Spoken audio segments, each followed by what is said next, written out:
Today, as part of our feature we were supposed to do yesterday, we're going to do a live review of the Glenfiddich 15-year-old Solera cask, not Solera cask, Solera, we'll just call it Solera, because it's a Solera vat. And this is a William Grant and Sons product. This is the oldest continuously family-owned distillery in Scotland, as far as I know. I think they're older than Glenfarclas. I don't know like how old Glenfarclas is. But I think it's Glenfarclas and Glenfiddich are the two independently family-owned ones. I'm assuming Glenfiddich is older, but I don't actually know. 100% sure.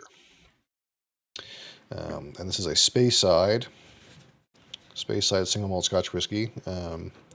These guys also own Balvenie, in case you did or didn't know. Balvenie is also a William Grant and Sons product, a Glenfiddich product, if you will. I don't know which brand. I think Glenfiddich came first before Balvenie, but I don't know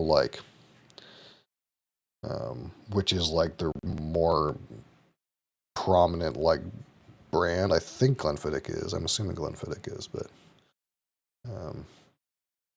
yeah, Glenfiddich and Balvenie. They own some other stuff too, but I don't remember exactly what those brands are. They're probably blended brands of some kind. But yeah, this is chill filtered, color added. Glenfiddich tends to be chill filtered, color added. And we watched the distillery tour for the Glenfiddich distillery on Sunday. So it wasn't that long ago. And we learned this is 15 years, and there's a special process that goes into the 15-year-old. So the 15-year-old gets vatted in a vat that hasn't been emptied since 1998. So in 1998, they filled this vat number 3, with 15-year-old Glenfiddich. And pretty much what they do is they fill it up, and then they take half of it out, and then fill it up again and take half of it out. It's never been completely empty since 1998. And there's a mix of casks involved here. So this is 15 years in ex-sherry. So, and what I was told is it's about 15% ex-sherry. Assume Oloroso. I don't know if it says here, but sherry is Oloroso to me unless it says something else. And then the other 85% is ex-bourbon of some kind. So basically they have 85% of it is ex-bourbon. Some amount of it is 15 years ex-bourbon that goes immediately into the vat.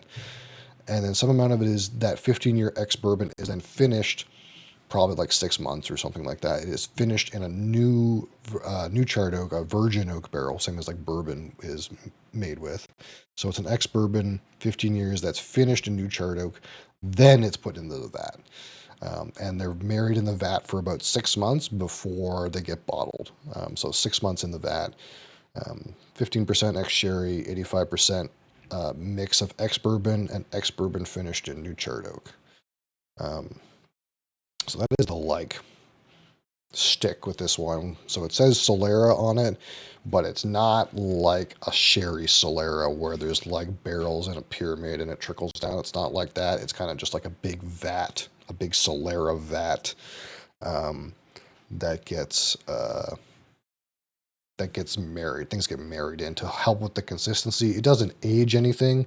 In theory, there could be some whiskeys in there from the late 90s left, but it's more of a consistency. It creates a good consistency, much more than it doesn't age anything. Things don't age in a barrel that big. So the other thing about this one, and I thought it was more interesting than it is, but basically Glenfiddich, and this particular bottle, it will be true of, Glenfiddich, their original still house, all the stills are direct fired stills. So they're all fire right on the pot. It's not, most people use indirect fired stills these days where they heat steam and the steam heats the still. But Glenfiddich's original still house only Um, has direct fire stills, same as uh, Glenfarclas. All their stills are direct fire as well. Um, but there are some other distilleries that still have some direct fire, but it's usually only on the wash still. So um, Springbank's wash stills are direct fired, and Tobermory's wash stills are direct fired, but their spirit stills are indirect fired. Um, but Glenfiddich, anything that's in a Glenfiddich bottle now is direct fired. Um, but they just built a brand new still house. Um, I can't remember the year. I can't remember. It was like 2020, 2021, recently. Um, and they tripled the number of stills that they have. So the new stills, though, are all indirect fired. They're not direct fired anymore. So there may be, sometimes with direct fired whiskey, you have like a little bit of a like creme brulee, sweet, burnt sugar character that only comes from direct fire. It'll still be in the bottles you get now, but as more of the liquid from the new still house gets aged and gets, I'm assuming, blended into all their products, as it will, um, they might lose some of that little bit of direct fire character because their new stills are not direct fire anymore. But um, it'll still be a little while before, like, even the 12-year-old will have indirect fired spirit in it. For now, everything in here is direct fire still, but that will not be the case. Um, I guess probably after 2030. Basically, 2030 would be the year roughly. So after 2030, we may have a change, a little bit of a change in character, but the direct fired character is pretty small. It's not a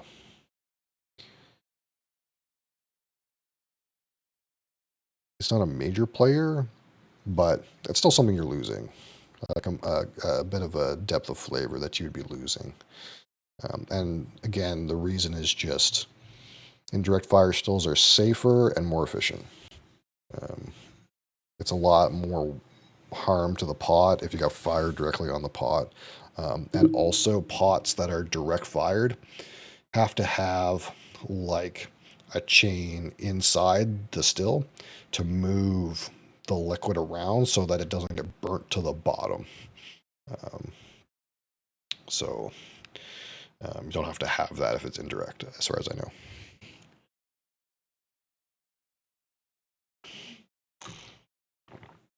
So yeah, we'll leave this for a minute. Um, yes, of course, William Grant and Sons is still. I think they're on the sixth generation of the Grants, and pretty much there's like five or six Grants on the board, and there's other like Grants that work in the distillery and all kinds of stuff. So it is a family company. It's the third largest producer. So Johnny Walker, Diageo, that's the largest producer of Scotch. And then Pinot Ricard is like the next one down. So that's like your Glenlivet. And these guys are number three. And it is, an approachable whiskey. Some people's gateway whiskey, like it was with me. Um, it is one of the first ones that people try, like the Glenfiddich 12. So it's a very approachable spirit. Um, and even though, like, we'll give it a fair assessment, but it's not typically overly complex. But it's tasty, and that's all I think you're expecting. I think out of Glenfiddich is for it to taste good, to be smooth, smooth and sweet, not be rough and brash and in your face and making you think a whole lot about it.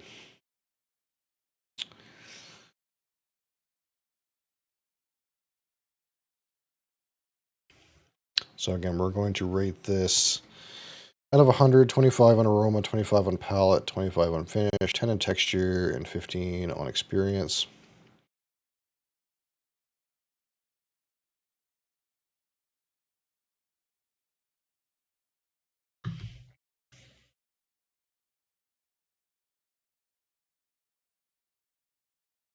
course, this is not natural color at all. It is dyed. And there's no way that 15% sherry and 6 months in a Scottish New Charred Oak barrel is going to give you that color. There's just no way. No shot.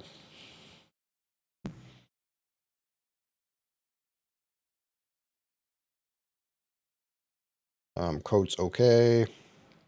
Again, it's 80 proof. Not particularly thick or anything.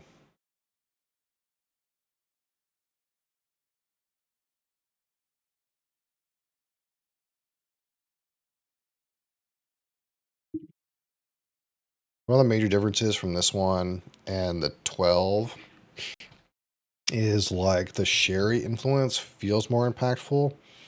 The kind of like redder, more sherry notes are kind of like more present. There's more sherry in it. But I think somewhat the New Charred Oak bourbon finish on some of the stuff kind of plays into the sherry a little. Because I do definitely get some um, apples and pears, just like you'd expect. But there's also like a raisiny character to it. Definitely get those dried fruits. So there's like a mix of like fresh orchard fruits and like dried fruits, like raisin apricot.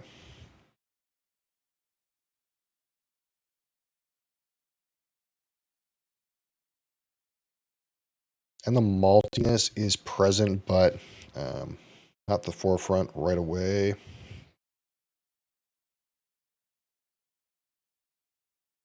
And there's a very, very small, very hard to detect, but present creme brulee character. Um, like a burnt sugar character. And that's kind of like, again, what we try to say is that direct fire still note. Um, but again, it's so minute that I don't know if that's something you would tune into blind unless you were really looking for it.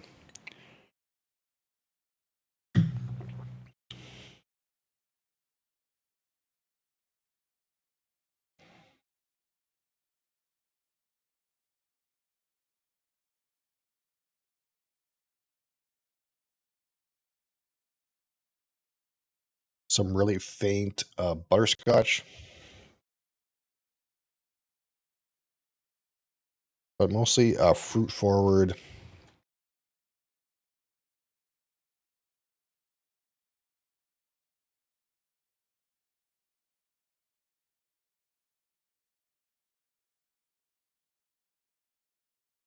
There's maybe um, like a fruit and cereals kind of thing, like almost like if you had like shredded wheat and fruit in a bowl. But it's definitely the fruit notes up front. But as we know, usually sweetnesses will kind of like develop after. So we'll give it a shot on the palate. Cilantro.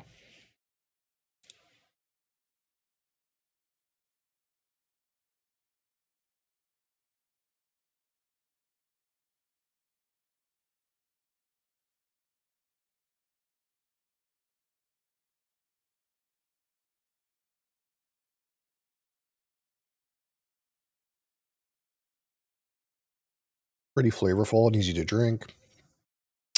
For 80 proof, good flavor impact for 80 proof. On arrival, you get those fruit notes, that um, apple, pear, apricot, raisin, a little bit of um, malt and sweetness shows up in the mid palate. A little bit of that sweet burnt sugar, some malty character, And the finish is, again, like a candied dried fruit, a little bit of spice, very mild oakiness, like a dried fruit lingers. Maybe a smidge of spice, a little bit.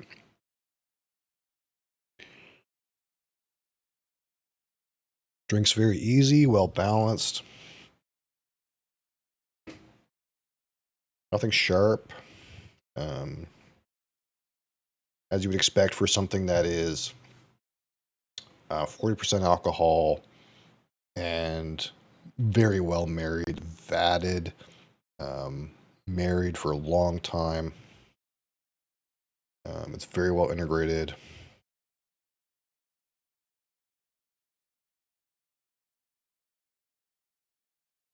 Yeah, today it's like a butterscotch sweetness coming up.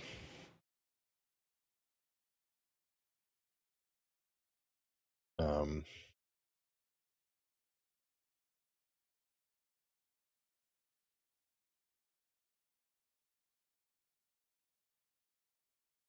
slowly but surely.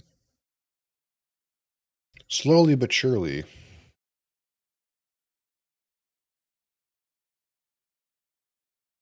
So a good mix of fruits, a little bit butterscotchy, a little bit creme brulee, but mostly just the dried fruits.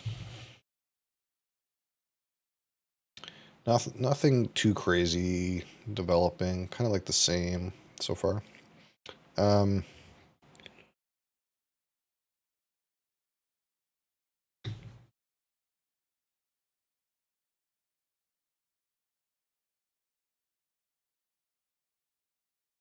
but I will say for the proof, we're not hunting at all.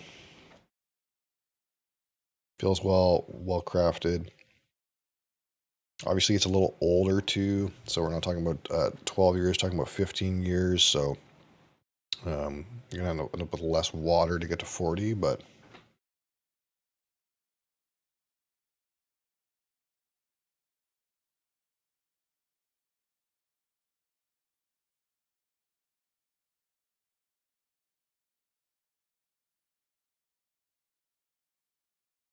really new developing.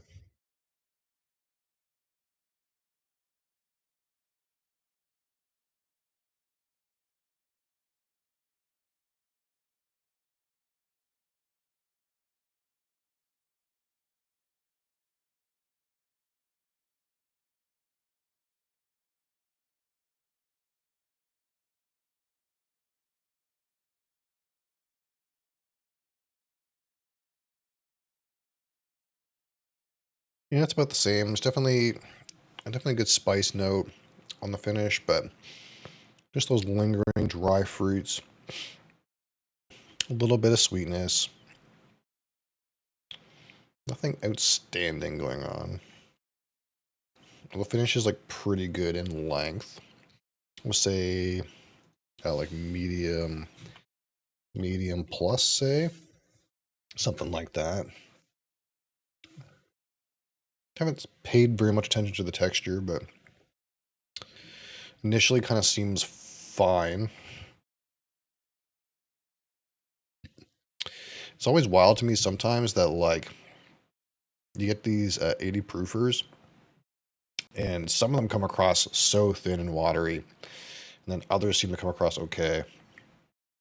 But I have a hard time feeling like I'm going to get a real good mouthfeel, strong texture out of something that's chill filtered and 80 proof.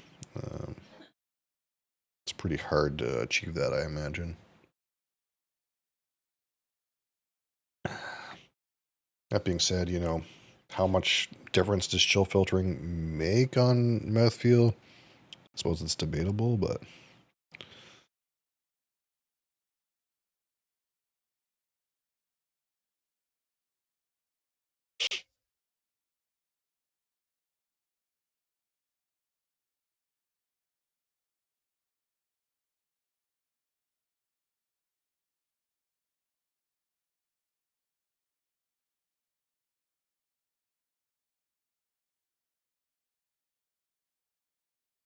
Yeah, mostly a butterscotchy sweetness at the forefront now. But those fruit notes are still in there.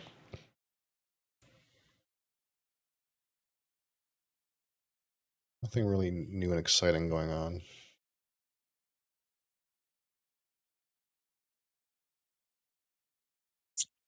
Want to give it all of its time though. We'll give it its full amount of time here. I like to put numbers until like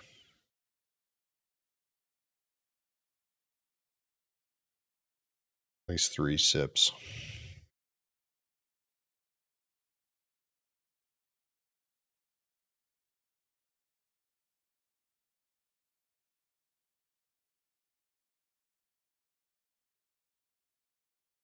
Beep beep beep beep beep.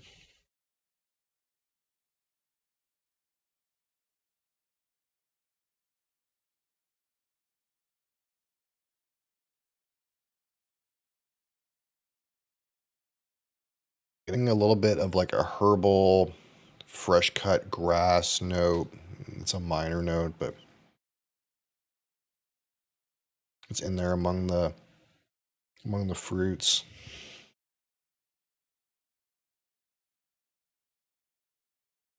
It's kind of like a plum showing now, like a plum fruit, like a fresh one on the palate again.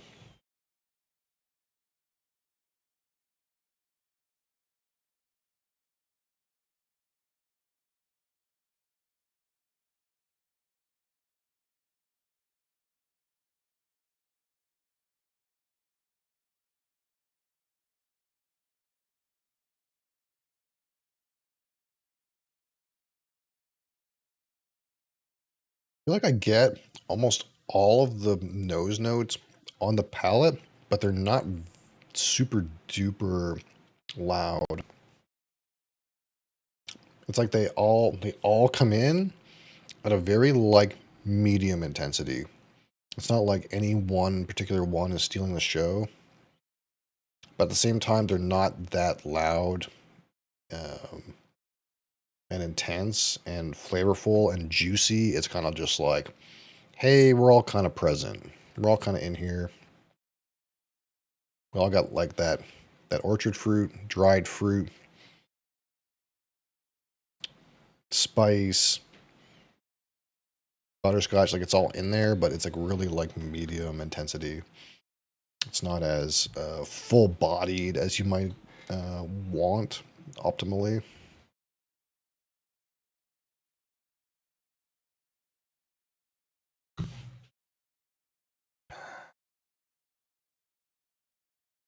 And probably the finish is the worst part. The finish starts off um, kind of with those dry fruits, a little bit of oak, major on the spice, and then kind of fades into just dried fruits and maybe like a slight dried oakiness.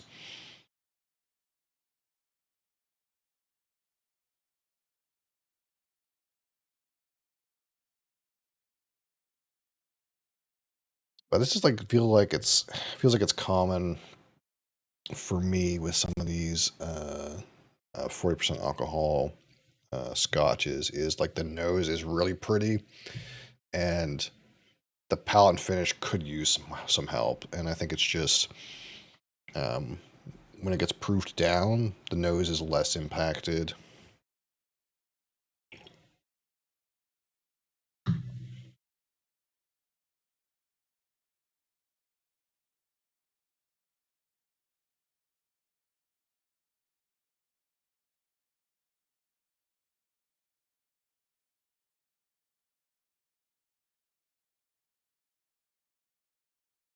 You know, a honey sweetness. Butterscotch is kind of like honey now. Got all kinds of different. It's like the same sweet note, but it's like slightly changing.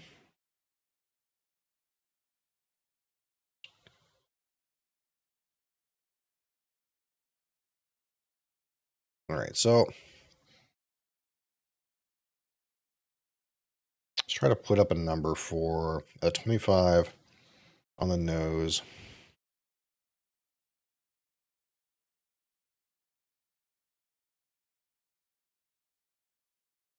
It's pretty great. It's a pretty great nose. It's got several layers of notes. Those fruit notes come in at different on different fruits. You could pick several different fruits out of here. Sweetness is in there at a good volume. Malt in there, backseat. Call it 19. 19 out of 25. That's great. It's a great nose.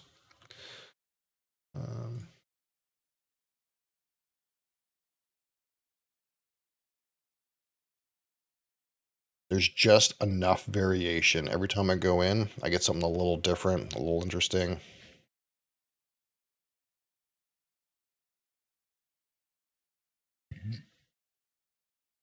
All right. I'm going to focus on the palate at a 25.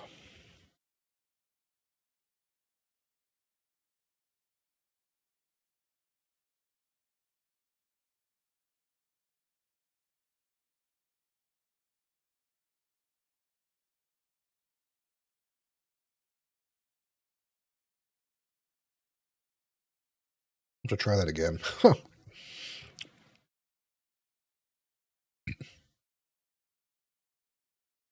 My stomach wanted to like provide a little bit of a burp in the middle of that. I didn't get a good experience. It's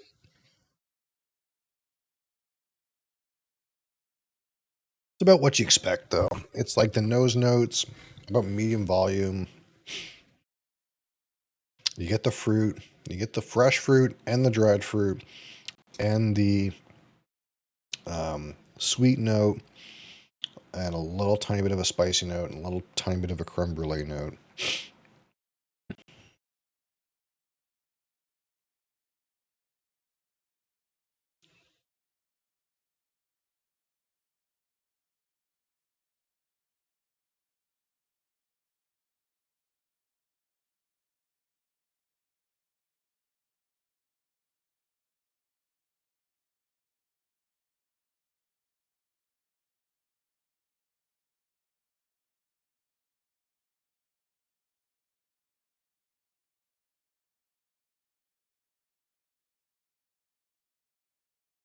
It's very good, but it's not great. I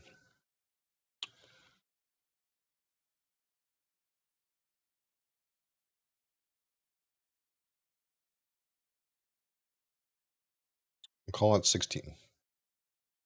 The worst part about this bottle, I think, is like, I imagine if this was proofed up a little bit, it might be insane. It might actually be insane if it was proofed up a little bit.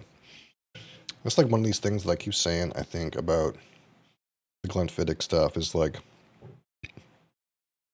if I could get this at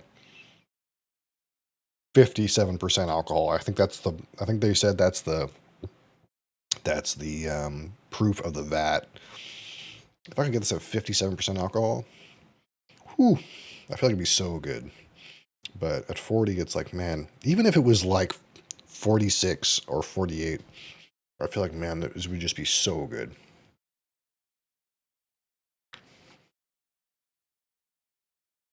But we have to rate it at 40%. And it's pretty punchy. Like I can't be disappointed with the flavor for 40% alcohol.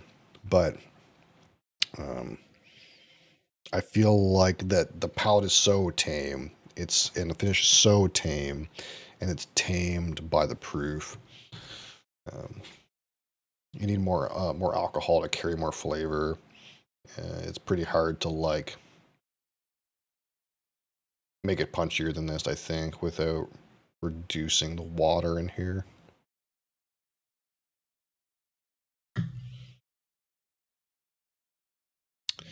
All right, so at 25, we're going to focus on the finish.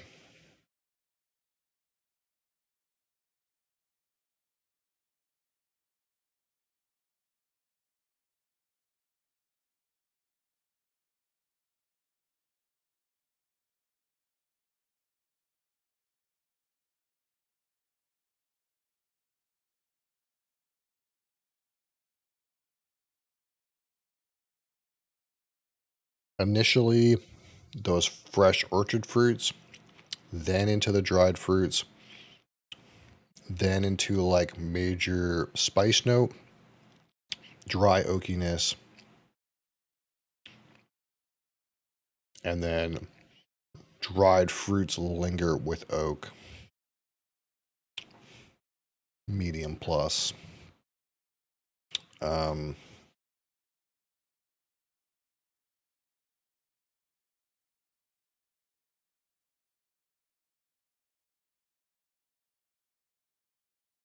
maybe maybe better than I thought, but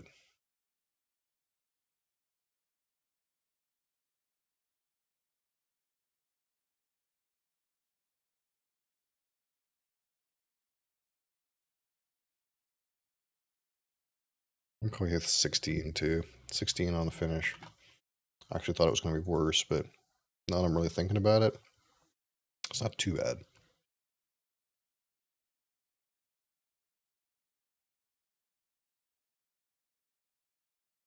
Now out of 10, we'll focus on the texture, which I'm pretty sure is either really low smooth or really high thin. It's either like a 3 or a 4. Um, I have to decide if I think it's thin or not. It is on the thin side. Um, and again, we're not talking about the flavor or the intensity of the flavor. We're just simply talking about the mouthfeel. It's coming across a little bit thin.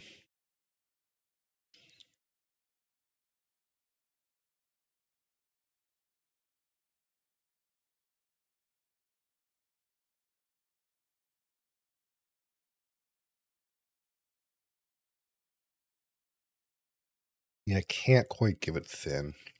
We'll give it 4. 4 out of 10 on mouthfeel. Now we're out of 15. We're going to subjectively rate our experience.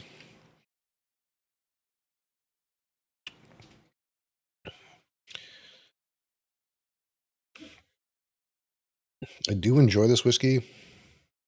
I like the combination of notes. I like that you get some of those fresh fruits and dried fruits at the same time.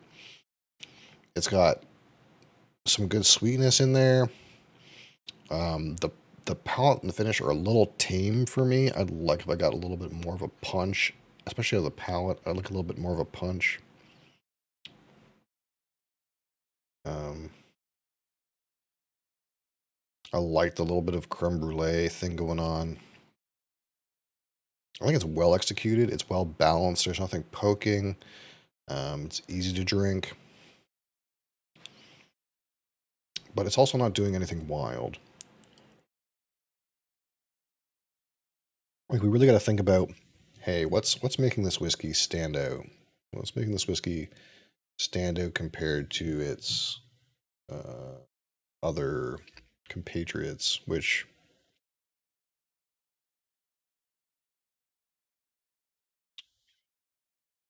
there's not a lot of things. There's not a lot of reasons to reach for this over something else. Um, give it a 6. 6 out of 15. A distinct whiskey. All right. We can make some calculations here. 19 and 16 and 16 and 4, 6. 61. 61 out of 100. We call this good. It's a good whiskey. It's almost great, actually. It's almost